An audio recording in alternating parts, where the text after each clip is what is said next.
Assalamualaikum warahmatullahi wabarakatuh. Alhamdulillah rabbil alamin. Wa bihi nasta'inu ala umuri dunya waddin. Wassalatu wassalamu ala sayyidil mursalin Sayyidina Muhammadin wa ala alihi wa sahbihi ajma'in. Subhanaka la ilma lana illa ma 'allamtana innaka antal alimul hakim wa tub 'alaina innaka antat tawwabur rahim. Allahumma ya Fattah ya Alim ya Fattah ya Alim ya Fattah ya Alim iftah 'alaina fathan qariba ya arhamar rahimin. Allahumma la sahla illa ma ja'altahu sahla wa anta taj'alul hazana idza syi'ta sahla. Allahumma sahhil lana hifdzal 'ulum wa hab lana wasi'atil fuhum bi jahi nabiyyikal ma'sum sallallahu alaihi wasallam. Allahumma inna nas'aluka al-'ilma al-laduni wal mashrab as-safi al-hani ya Wahhab ya Ghani. Wa na'udzu bika Allahumma min 'ilmin la yanfa' wa qalbin la yakhsha' wa 'amalin la yarfa' wa 'aynin la tadma' wa nafsin la tashba' wa da'watin la yustajabu laha bi rahmatika ya arhamar rahimin ya arhamar rahimin ya arhamar rahimin. Nawaitu at-ta'alluma wa at-ta'lim wa at-tadhakkura wa at-tadhkir wa an-naf'a wa al-intifa' wa al-ifada wa al-istifada wal hath 'ala tamassuki bi kitabillah wa sunnati rasulillah wa ad-du'a ila al-huda wa ad-dalala 'ala al-khair ibtigha'a wajhillah mardatihi wa qurbihi wa thawabihi subhanahu wa ta'ala. Nawaina ma nabi aslafuna as-salihun nawaina ma ahata bihi 'ilmullah ta'ala min husnil niyat. Alhamdulillah, senantiasa puja dan puji syukur kita haturkan kehadirat Allah Subhanahu wa ta'ala atas limpahan nikmahnya, dan alhamdulillah kita bisa kembali dalam kajian kitab Wasailul Wusul ila Syama'il Rasul karangan Imam Yusuf bin Ismail An-Nabhani rahimahullah ta'ala. Kita membahas tentang syama'ilnya Rasulullah, sifat-sifatnya Rasulullah sallallahu alaihi wasallam. Dalam pembahasan kitab ini masih kita berada di muqaddimah sebenarnya. Wabil asah belum lagi kita masuk ke muqaddimah kitab ya, karena beliau akan membahas tentang muqaddimah kitab. Ini beliau menyebutkan fahras, daftar isi ya, daftar isi secara global daripada kitab ini. Nah, ada beberapa bab di sini ikhwan.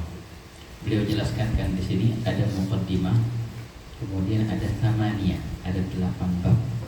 Nah, kemudian baru ada khatimah.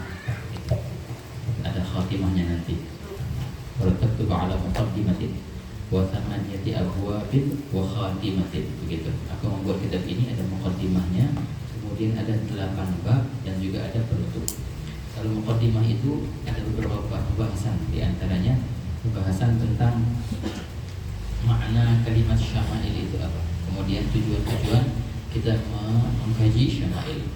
Bab pertama tentang nasabnya Rasulullah, bab kedua tentang sifat fisiknya Rasulullah, bab yang ketiga tentang pakaian Rasulullah, bab yang keempat tentang makanan dan minuman Rasulullah sallallahu alaihi wasallam, bab kelima. Nah ini sekarang kita stop di sini kan kemarin ya. Al-babul khamis. Berarti di sini masihlah beliau membahas tentang daftar isi daripada kitab ini. Beliau sebutkan daftar isi secara global. Nah, habis itu baru beliau akan masuk ke muqaddimatul kitab. Kita baca teks daripada kalam musannif. Qala musannif rahimahullah ta'ala wa nafa'ana bihi wa bi barakatihi wa bikum fid darain amin radhiyallahu ankum. Al-babul khamis fi sifati khuluqi Rasulillah sallallahu alaihi wasallam wa ilmihi wa 'ishratihi ma'a nisa'ihi wa amanatihi wa sidqihi wa haya'ihi wa mizahihi wa tawadhu'ihi wa julusihi wa karamihi wa syaja'atihi wa fihi sittatu fusulin. Al-fasl al-awwal fi sifati khuluqihi sallallahu alaihi wasallam wa ilmihi. Al-fasl ats-tsani fi sifati 'ishratihi sallallahu alaihi wasallam ma'a nisa'ihi radhiyallahu ta'ala anhunna. الفصل الثالث في صفة أمانته صلى الله عليه وسلم وصدقه. الفصل الرابع في صفة حيائه صلى الله عليه وسلم ومزاحه. الفصل الخامس في صفة تواضعه صلى الله عليه وسلم وجلوسه. الفصل السادس في صفة كرمه صلى الله عليه وسلم وشجاعته. Di bab yang kelima nanti ya akan dibahas tentang apa? Ini masih judul-judul ikhwan ya. Masih judul-judul saja akan disebutkan pembahasannya nanti entah di tengahnya kita dengan panjang lebar beliau bahas. Bab yang kelima akan dibahas di situ apa? Sifat khuluq, perihal akhlak-akhlaknya Rasulullah SAW. Kalau yang sebelumnya kan dari bab 1, 2, 3, 4 perihal fisik semua, perihal lahiriah. Nah ini perihal batiniyahnya, akhlaknya Rasulullah SAW, wa hilmihi dan kelembutannya Rasulullah, wa isyratihi dan bagaimana kehidupannya Rasulullah bersama istri-istrinya. Nah kesehariannya baginda di dalam rumah bagaimana. Juga dibahas wa amanatihi dan sifat amanatnya Rasulullah, wa sidqihi sifat kejujurannya Rasulullah, wa hayaihi sifat malu. Rasulullah seorang yang sangat pemalu ikhwan. Wa bizahihi dan juga bercandaannya Nabi SAW. Nabi juga orangnya bercanda kadang-kadang. Nah, jadi bukan serius terus enggak, kadang-kadang juga humoris di beberapa tempat dan keadaan. Nah, wa tawadhu'ihi dan juga sifat tawadhu'nya, kerendahan hatinya Rasulullah, wa julusihi sifat duduknya Rasulullah, dan juga wa karamihi sifat kedermawanan. Ya, Rasulullah seorang dermawan, wa syaja'ati dan keberanian Nabi Muhammad SAW. Nah ini adalah judul bab kelima. Di bab kelima nanti ada sittatu fusul, ada 6 pasal, di situ. Nah, fasal yang pertama membahas tentang sifat akhlaknya Rasulullah SAW, wa hilmihi, dan kita ketahui semua firman Allah Subhanahu wa taala, wa innaka la'ala khuluqin 'azim. Tatkala Allah Taala memuji Rasulullah, maka Allah Taala puji baginda dengan apa? Bukan keluasan ilmunya, bukan banyak ibadahnya, padahal iya, tidak ada manusia yang ilmunya lebih luas dari Nabi Muhammad SAW, dan tidak ada manusia yang lebih banyak ibadahnya daripada Nabi Muhammad SAW. Tapi ketika Allah Taala memuji, Allah puji apanya? Puji akhlaknya. Wa innaka la'ala khuluqin 'azim. Sungguh kau wahai Nabi, engkau itu lam dalam taukid tadi. Wa innaka la. Itu lam apa namanya itu kalau di bahasa Arab namanya lam al-muzahlaqah. Tazahlaqah min awal kalam. Terpeleset. Namanya muzahlaqah. Kenapa? Karena sebenarnya lam itu lam taukid. Yang namanya lam taukid semestinya di awal jumlah. Ya kan? Tapi karena ada inna di awal jumlah dimulai dengan inna, dan inna itu juga harfu taukid. Nah, tidak layak dua harfu taukid bareng-bareng. Akhirnya lam akhirnya dipindahkan ke tengah. Gitu. Tazahlaqah min awal jumlah ila wasatiha. Peleset dia. Disikut oleh inna yang semestinya lam itu di awal jumlah, tersikut oleh inna, ya, maka di tengah-tengah akhirnya lam itu. Jadi kalau seandainya tidak ada lam itu maknanya sudah kuat. Inna, karena ada innanya, sesungguhnya inna itu kan. Engkau, innaka wahai Nabi, la, pasti, gitu, pasti. Lebih dikuatkan lagi maknanya karena ada lam atau kita dalam muzakkar. La'ala khuluqin 'azim, engkau itu di atas. Jadi kata ulamanya kalimat ala di sini bermakna bahwasanya Nabi Rasulullah sangatlah kokoh. Gitu. Jadi akhlaknya Rasulullah SAW bukan hanya sekedar perihal yang dipaksakan, bukan, jadi tabiatnya, bahkan lebih dari tabiat. Kekokohan akhlaknya Rasulullah SAW pada dirinya Rasulullah SAW, Allah Ta'ala takdirkan dengan ala, kau itu di atas, gitu. Ala khuluq jama' akhlak azim yang agung.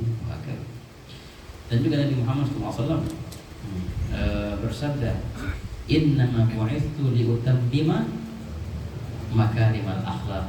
Riwayat yang lebih aslinya salihal akhlaq. Innama, aku hanya diutus. Seakan-akan tujuan Allah Ta'ala mengutus Nabi buat apa? Memberikan hidayah.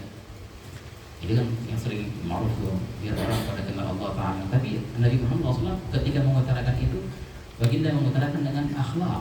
Aku hanya diutus untuk menyempurnakan akhlak-akhlak yang baik. Ini luar biasa hadis ini. Kalau kita lihat kalimat innama, hanya, inna, sesungguhnya, ada ma-nya di situ. Dalam bahasa nahwu namanya ma apa itu? Makafah, makfufah, takufu inna an amaliha. Jadi nggak beramal lagi si inna itu. Innama, hanya, aku hanya diutus semata-mata karena ada untuk menyempurnakan akhlak-akhlak yang mulia. Berarti akhlak yang mulia sudah ada di masa lalu ada, tapi belum sempurna. Datanglah baginda untuk menyempurnakan akhlak itu. Masa mana perihal target ibadahnya? Ibadah itu termasuk daripada akhlak. Seorang hamba ketika dia berakhlak, ya, berakhlak kepada Allah Ta'ala, berakhlak kepada sesama manusia, dan berakhlak kepada dirinya. Jadi target akhlak ada 3 ya. Bukan cuma sopan santun sama sesama manusia saja, itu cuma sepertiga. Yang pertama sopan santun kepada Allah Ta'ala, dengan beribadah dengannya, dengan mengenalnya. Nah itu perihal ibadah semua masuk dalam sepertiga ini. Jadi semua perihal tentang ibadah masuk dalam sepertiga. Bagaimana kita bisa berakhlak kepada Allah, Sepertiga yang kedua, berakhlak kepada sesama manusia, sesama makhluk yang lain lah, manusia kah, sama hewan kah, sama benda mati kah. Bagaimana engkau berakhlak, berinteraksi dengan yang lain. Ad-dinul mu'amalah. Patokan pengukuran agama seseorang itu dengan apa? Dengan bagaimana dia berinteraksi kepada sesama. Naam. Harus tuh dinilai ibadahnya yang bagus. Gimana hubungannya dengan tetangga, gimana hubungannya dengan teman-teman. Dahulu ada Sayyidina Umar bin Khattab pernah ada orang bilang kepada beliau, wahai imam, wahai Amirul Mukminin, ini masya Allah orangnya orang bagus, menunjukkan orang ketiga orangnya orang bagus, masya Allah. Dan Allah berkata, itu dari mana dia orang baik? Kau dari mana kau dia orang baik? Bingung tuh orang jawabnya apa? Saya berkata, apakah engkau melihatnya gara-gara engkau melihatnya sering di masjid? Itu baik, jadinya langsung baik. Gara-gara jadi masjid. Pernahkah engkau berpergian dengannya? 1. Pernahkah engkau safar dengannya? Pernahkah engkau bertetangga dengannya? 2. Pernahkah engkau berniaga dengannya? 3. Ini patokan kebaikan seseorang. Kalau mau tahu ini orang baik atau kagak, coba safar sama dia. Kenapa dinamakan sabar? Kayak yusfiru an akhlaq rijal, membongkar sifatnya sebenarnya. Orang masya Allah baik, tapi kalau di perjalanan, mau menang sendiri, ya enggak? Mau nyaman sendiri, nyari tempat paling nyaman buat dirinya. Itu nggak baik tuh, itu jauh-jauh orang kayak gitu. Ketahuan sifatnya sebenarnya. Ketika jangan cuma lihat dia itikad di masjid. Jangan cuma lihat dia banyak ngaji Quran, jangan cuma lihat dia banyak hadir majelis. Coba pergi dengannya. Coba dalam keadaan sempit dan sulit, bagaimana keadaannya? Engkau bisa buktikan dia itu orang baik atau tidak. Soal Nabi Muhammad. Pertama dengan sama. Kedua dengan bertangga dengannya. Pernahkah engkau bertangga dengannya? Gimana dia sifatnya kepada tetangganya? Yang ketiga, pernahkah engkau berniaga dengannya? Jadi partner bisnisnya gimana? Keadaannya dengan harta gimana? Matanya dengan duit gimana? Pandangannya terhadap dunia gimana? Ketika dunia di hadapannya, apakah masih dia masih mengorbankan demi harta? Baru kau bisa nilai ini orang baik atau tidak. Itu kata siapa? Kata Sayyidina Umar. Jadi yang namanya akhlak itu ya Pak, kepada sesama itu nilai keberagamaan seseorang. Dengan apa? Dengan banyak ngaji? Enggak, bukan dengan itu. Dengan hafal Quran? Bukan. Masya Allah. Dengan apa? Dan bagaimana sifatnya kepada sesama, bagaimana akhlaknya kepada manusia yang lain. Itu ukuran keberagamaan seseorang. Itu luar biasa. Memang ad-dinul mu'amalah. Itu kalimat ad-dinul mu'amalah itu mubtada khabar, ada al semua. Mubtadanya ada al, khabarnya ada al. Walaupun riwayat ini banyak pertentangan dari kalangan muhaddisin, ada yang bilang itu hadis, ada yang bilang kagak. Banyak ulama tidak menyatakan itu hadis. Tapi maknanya sahih. Ad-dinul mu'amalah. Seakan-akan itu kalau ada jumlah ma'rifatul juz'ain dalam ilmu nahwunya ya. Kalau jumlah yang dua-duanya ma'rifat, mubtada'nya ma'rifat dan khabarnya ma'rifat, itu berarti yufidul hasr. Yufidul hasr. Seakan-akan ini hanya ini. Seakan-akan din, agama semuanya itu ada dalam al-mu'amalah. Apa yang mu'amalah? Pola interaksi. Itu tuh. Ukuran agama seseorang ada pada pola dia berinteraksi kepada Allah Ta'ala, 1, dan 2 kepada sesama gitu ya kawan. Nah itu Itu yang kedua tuh. Yang ketiga apa? Akhlak yang ketiga apa? Setelah akhlak kepada Allah Ta'ala dengan beribadah kepadanya, dengan mentauhidkannya, dengan mengesahkannya, dengan dekat kepadanya, dengan mengenalnya. Kedua, akhlak kepada sesama manusia, bersilaturahmi, baik terhadap yang lain, mendahulukan kepentingan orang lain daripada kepentingan dirinya. Itu nomor dua. Nomor tiga apa? Berakhlak kepada siapa? Kepada dirinya sendiri. Jadi kita ini wajib sopan santun kepada dirimu. Kau harus berakhlak kepada dirimu. Jangan kurang ajar terhadap dirimu sendiri. Maksudnya apa? Jaga dirimu, jangan sampai ternodai dengan maksiat. Itu artinya. Jangan sampai engkau zalimi dirimu, gitu. Dengan apa namanya? Dengan membiarkannya dibawa oleh hawa nafsumu, oleh syahwatmu. Itu banyak orang apa namanya sopan santun sama orang lain, tapi sama dirinya dia kurang ajar. Ya enggak? Dia membiarkan dirinya dibawa oleh syahwatnya, dibawa oleh syaitannya. Dia lantarkan dirinya menjadi terlantar. Padahal akhlak itu poin ketiganya. Kita harus sopan santun kepada diri kita sendiri, jaga dirinya. Nah jadi itu tuh. Jadi luar biasa. Inna bu'itsu li utammima makarimal akhlaq. Itu sangat sempurna hadis itu. Benar. Nabi Muhammad SAW diutus semata-mata karena untuk menyempurnakan akhlak dengan maknanya yang sangat luas ini. Akhlak kepada Allah, akhlak kepada sesama, dan akhlak kepada diri sendiri. Yang nomor dua itu akhlak kepada sesama, bukan hanya kepada manusia saja, akhlak kepada hewan. Bagaimana engkau memperlakukan hewan? Begitu, akhlak kepada benda mati. Nah, itu namanya akhlak. Nah, makanya yang dapat dibahas di sini bab itu berapa? Akan dibahas di bab yang kelima ya, di fasal pertama masalah akhlaknya Rasulullah. Wa hilmihi apa hilm? Hilm artinya kelembutan.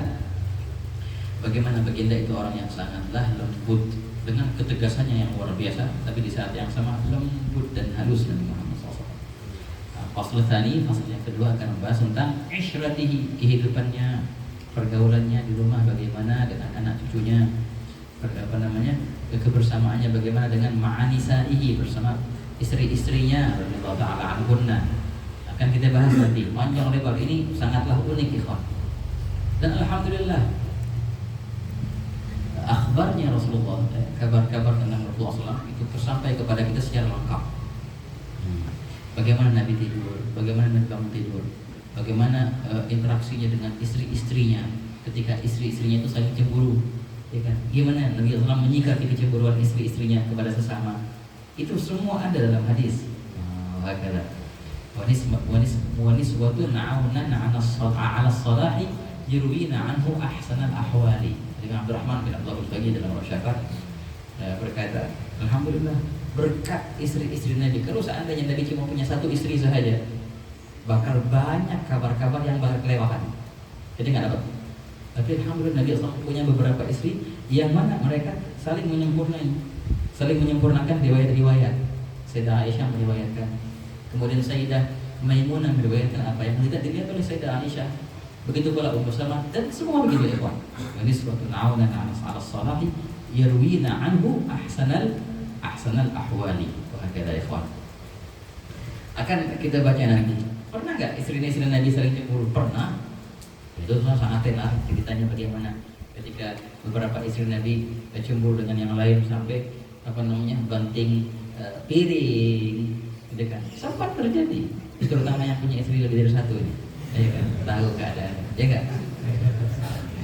Kalau yang punya istri lebih dari satu tahu nih keadaannya gimana. Kalau yang punya istri cuma satu mungkin nggak tahu. Iya, itu tabi'i, itu tabiat ya. Ya mungkin susah kalau mau cari istri yang nggak bisa cemburu dengan istri yang lain, itu langka, itu sangat langka. Yang namanya perempuan ya pasti ada kecemburuan, dan jangan takut, cemburu itu tanda cinta ya kan. Ya ketika istrimu cemburu berarti istrimu cinta dengan. Kalau istri ente nggak cemburu, berarti nggak cinta emang. Begitu. Jadi jangan risih dengan kecemburuan istri itu. Justru semestinya ente GR dengan kecemburuan istrimu. Berarti dia cinta sama dia. Gitu.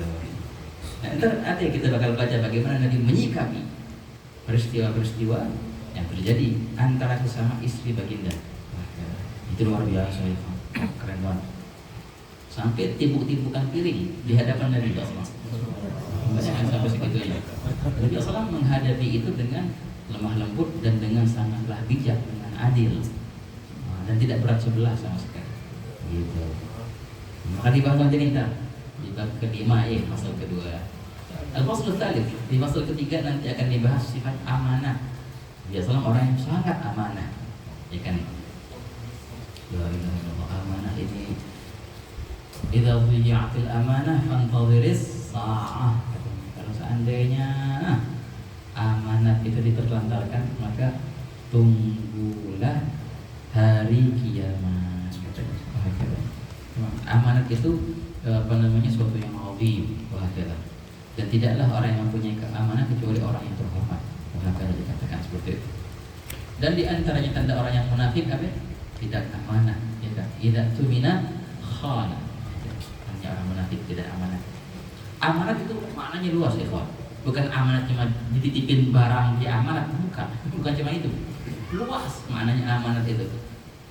Dikasih kabar yang rahasia, dia rahasiakan. Itu amanat itu. Dikasih kabar yang rahasia, dia sebarin. Ini khianat nih, termasuk nih. Ini enggak? Jangan kabarin ya. Ini rahasia.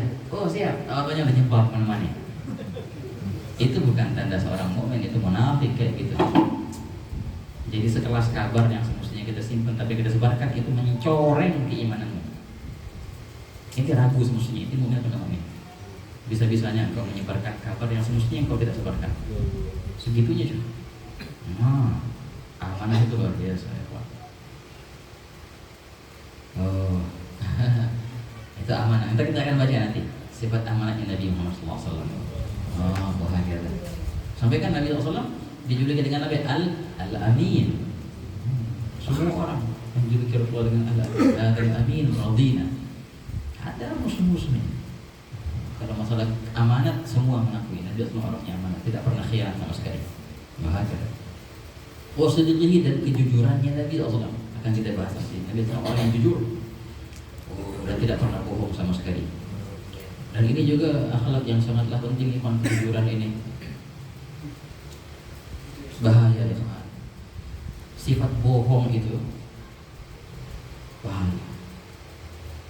Mungkin kita menganggapnya sepele, tapi itu sangat besar dosanya dan besar dampaknya. Kalau ente kerja atau cari teman, mending ente kerja sama orang yang males, nggak apa-apa. Mending kerja sama orang yang telat datangnya, nggak apa-apa juga. Tapi kalau teman kerjamu atau temanmu bohong, wah udah capek. Ente bakal capek. Bohong itu hal yang keji, yang jorok, yang jijik bohong itu.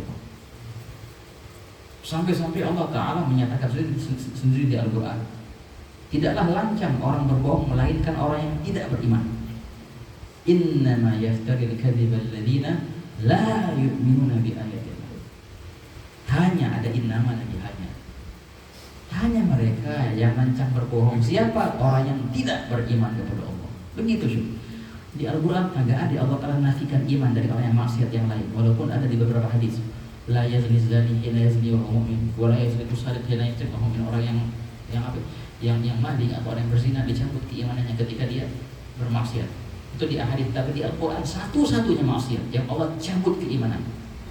Yang Allah nyatakan tidaklah melakukan maksiat ini melainkan orang yang tidak beriman. Tapi bohong lebih dahsyat daripada maksiat yang lain. Bohong itu sesuatu yang sangat keji. Mungkin kita anggap itu sepele, tapi enggak. Walaupun perihal yang dampaknya enggak negatif sama sekali, tapi tetap aja sekali kau berbohong akan terbiasa.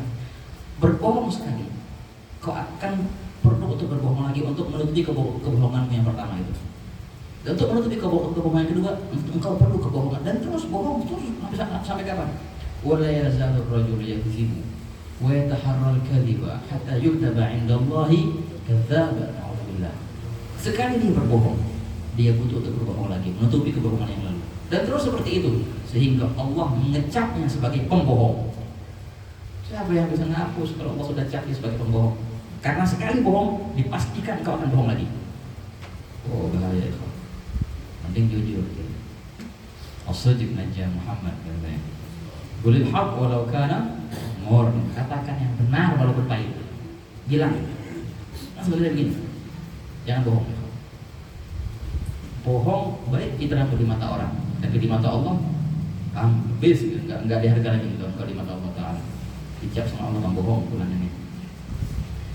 Nah, makanya kita juga jangan ajarin anak-anak kita bohong. Ajarin mereka jujur. Dan jangan sampai mereka melihat kita bohong. Kita suruh anak kita jujur, tapi dia melihat kita bohong. Abah sendiri bohong. Jangan ya, Allah. Hindari akhlak itu.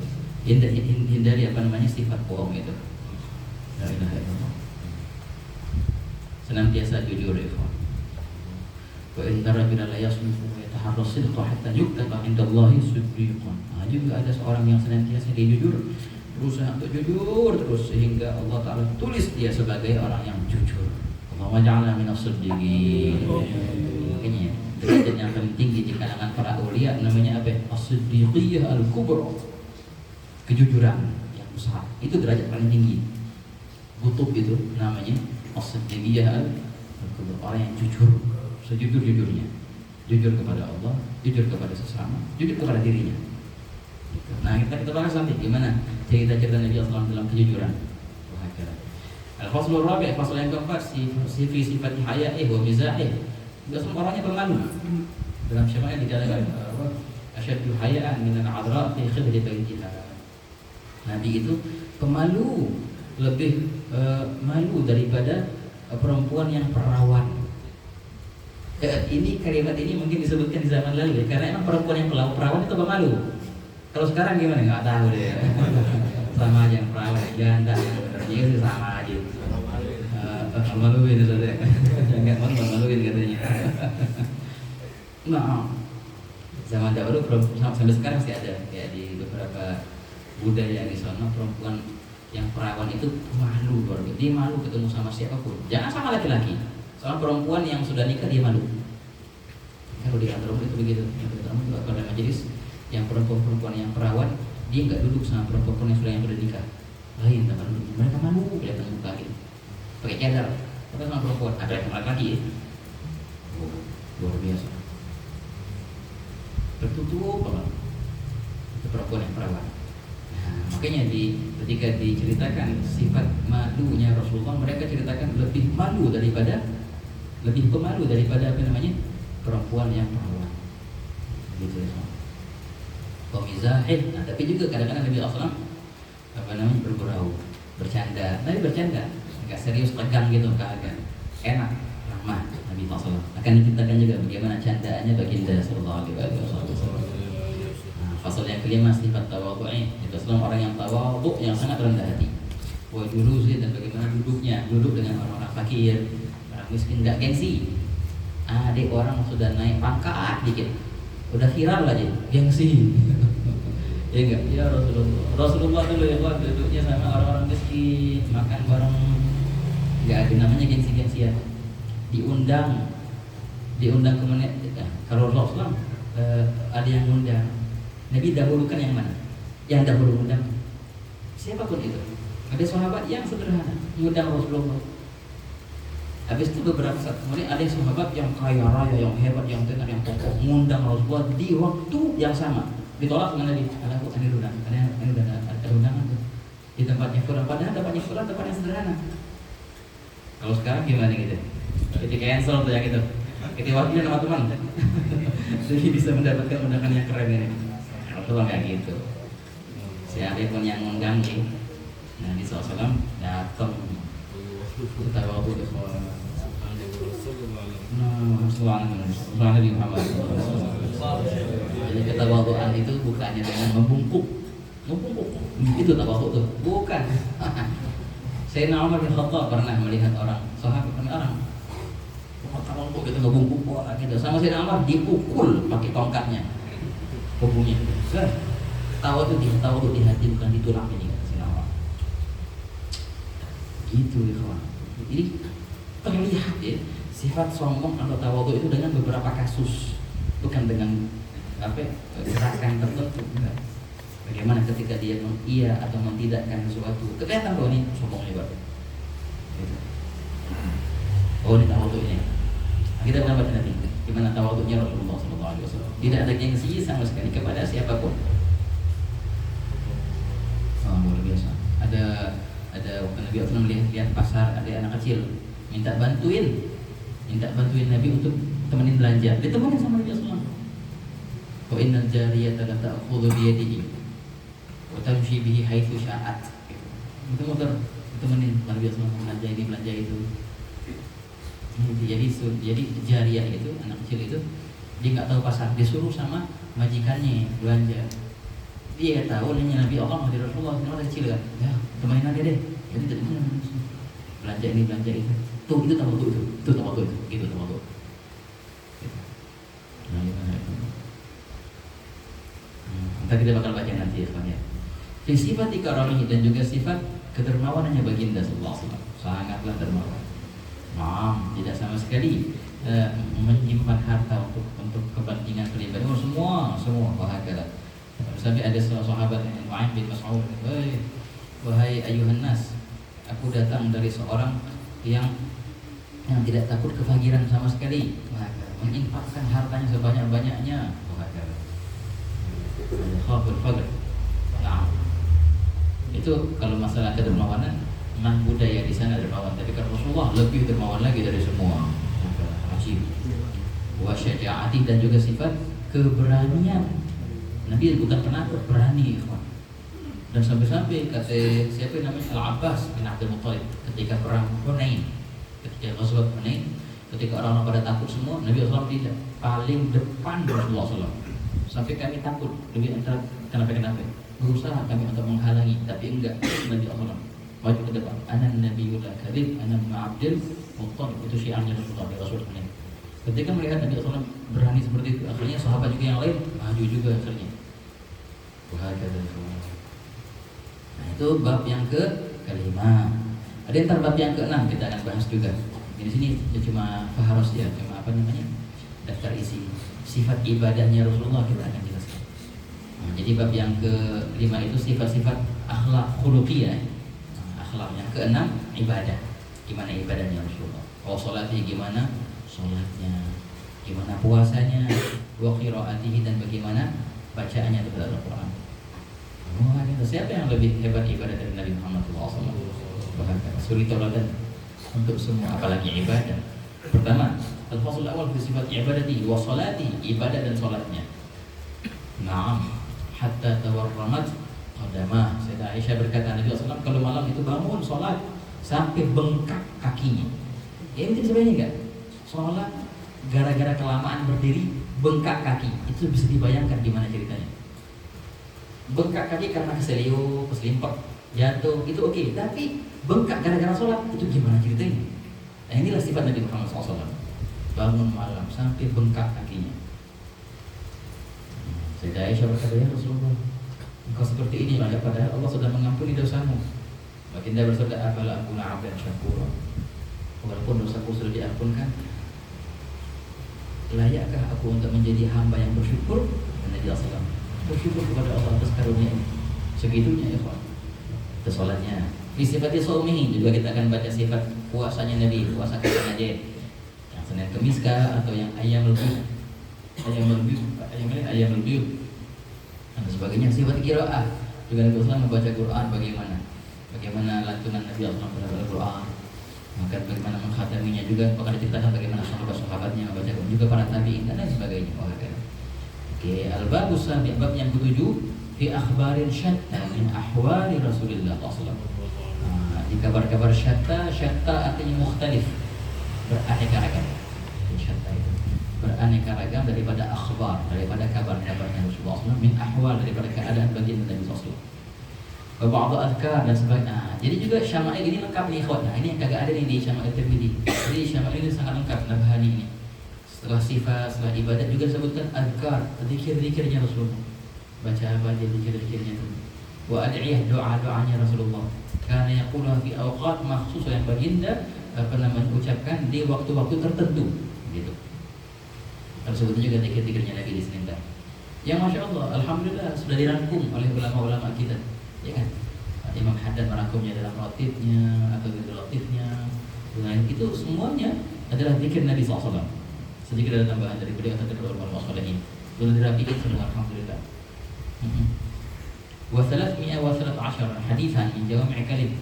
Min jawami' kalim, dan juga akan dibahas 313 daripada hadis yang jawami' kalim. Wa utitu jawami' kalim. Jawami' kalim ini artinya perkataannya sedikit tapi maknanya sangat banyak. Ada 313 hadis akan dibahas nanti. Di sini ada 3 fasal. Fasal pertama fi akhbaril syatta, ya, di kabar-kabar yang beraneka-ragam tentang keadaan Nabi. Fasal kedua tentang zikir-zikir dan doa-doa yang baginda utarakan di waktu-waktu tertentu. Fasal yang ketiga ada 313 hadis yang akan dibahas nanti daripada jawami'il kalim. Al-babus tsamin. Nah, ini bab yang terakhir. Bab yang ke-8 sebelum khatimah nanti akan dibahas tibbi. Apa tib artinya? Pengobatan. Kalau Nabi sakit berobat nggak? Berobat. Bakal dibahas nanti. Gimana nih? Kalau obat apa aja yang pernah diambil oleh Nabi SAW akan dibahas itu nanti. Wasinni, dan juga sin umurnya Rasulullah SAW. Bab yang ke-8 terakhir kan, juga akan diceritakan tentang wafatihi, tentang wafatnya Nabi SAW, akan diceritakan bagaimana ceritanya. Setelah itu apa? Warudiyatihi, dan juga tentang mimpi Rasulullah SAW. Nah ini dibahas dalam kitab ini nih. Ini luar biasa, sangat lengkap kitab Syama'il ini ya Pak. Rudiyatihi Rasulullah bagaimana, mimpi Rasulullah bagaimana, cara-caranya apa, dan bagaimana hakikatnya itu. Ada 3 faktor di sini. Pertama, fitibbi. Bila Rasulullah kalau seandainya sakit bagaimana? Taqabbaba bihi. Wahakala. Baik pun Nabi yang gunakan itu sebagai obat untuk baginda sendiri, ataupun Nabi resepkan untuk sahabat yang sakit. Itu ada beberapa hadis Nabi SAW memberikan resep kepada seorang sahabat yang sakit, madukah atau inikah atau itukah, ajib, luar biasa. Yang kedua fisinnihi, perihal umurnya Nabi SAW dan juga wafatih, dan bagaimana cerita wafatnya baginda. Fasal yang ketiga fi ru'yatihi, mimpi Rasulullah SAW fil manam, ketika tidur bagaimana kita untuk bisa mimpi Rasulullah, dan apa itu hakikatnya mimpi Rasulullah. Bila akhir akan dibahas panjang lebar di fasal yang ketiga. Nah, selesailah 8 bab itu. Nah, setelah 8 bab ada khatimah, penutup. Penutupnya apa? Al-khatimatu tashtamilu ala 50 hadithan. Nah, penutupnya nanti di akhir kitab akan dibahas syarah daripada 50 hadis. Aktsaruha shihah, sebagian banyaknya hadis yang sahih. Ada lagi yang hisan, ada yang hasan daripada ad'iyatihi, doa-doa Nabi Muhammad SAW. Nah, setelah ini beliau menutup muqaddimahnya dengan doa. Qala wa as'alullaha al-'azim rabbal 'arsyil karim an yaj'ala hadzal kitaba min afdhalil hasanatil jari naf'uha fil hayati wa ba'dal mamat. Wa hakadha. Wa bi jahi nabiyhi sayyidil rusulil kiram alaihi wa alaihi wassalatu wassalam. Beliau berkata, aku berharap kepada Allah Ta'ala, Tuhan pemilik arsy yang mulia, semoga Allah telah menjadikan kitab ini di antara amal-amal baik yang paling afdal, yang paling unggul, yang senantiasa mengalir manfaatnya, baik pun di dunia ataupun setelah wafat. Ini tawasulnya beliau, semoga berkat kitab yang beliau karang ini dapat manfaat baik pun bagi beliau sendiri atau bagi umat yang lain dalam masa hidup beliau dan kita ataupun setelah wafat kita, insyaallah. Bijahi, semoga itu semua kita dapatkan dengan berkat Nabi Muhammad SAW, menghulu daripada segala rasul yang mulia alaihi wa alaihi wassalatu wassalam. Selesailah ini muqaddimah kitabnya, alhamdulillah. Baru nanti masuk ke bab yang muqaddimah yang pertama sebelum masuk ke bab yang pertama itu. Wa hakadha al-muqaddimah tashtamilu ala tanbihain. Al-awwalu, at-tanbih al-awwalu fi ma'na lafdh syama'il, wallahu a'lam bis. Semoga Allah Ta'ala yubarik lana wa lakum fi hadhihi al-ijtima'. Semoga Allah Ta'ala dekatkan kita kepada Nabi-Nya sallallahu alaihi wasallam. Allah Ta'ala jadikan kita daripada umat yang dibanggakan oleh Rasulullah sallallahu alaihi wasallam, yang tulus dalam setiap amal kita. Allah Ta'ala jauhkan kita daripada riya, daripada ujub, daripada hasad. Allah Ta'ala hiasi wajah kita dengan ketawaduan, dengan kelembutan, dengan cinta kepadanya dan cinta kepada Nabi Muhammad SAW. Allah Ta'ala kosongkan hati kita daripada selainnya, selain Nabi-Nya, insyaAllah. Amin ya Rabbal Alamin. Allahumma ya man wafaqa lil khair wa an'ama alayh, wafiqna Allahumma lil khair wa a'inna alayh. Rabbana taqabbal minna innaka antas samiul alim wa tub alayna innaka antat rahim. Wa sallallahu ala sayyidina Muhammadin wa ala alihi wa sahbihi wa sallam. Walhamdulillahi rabbil alamin.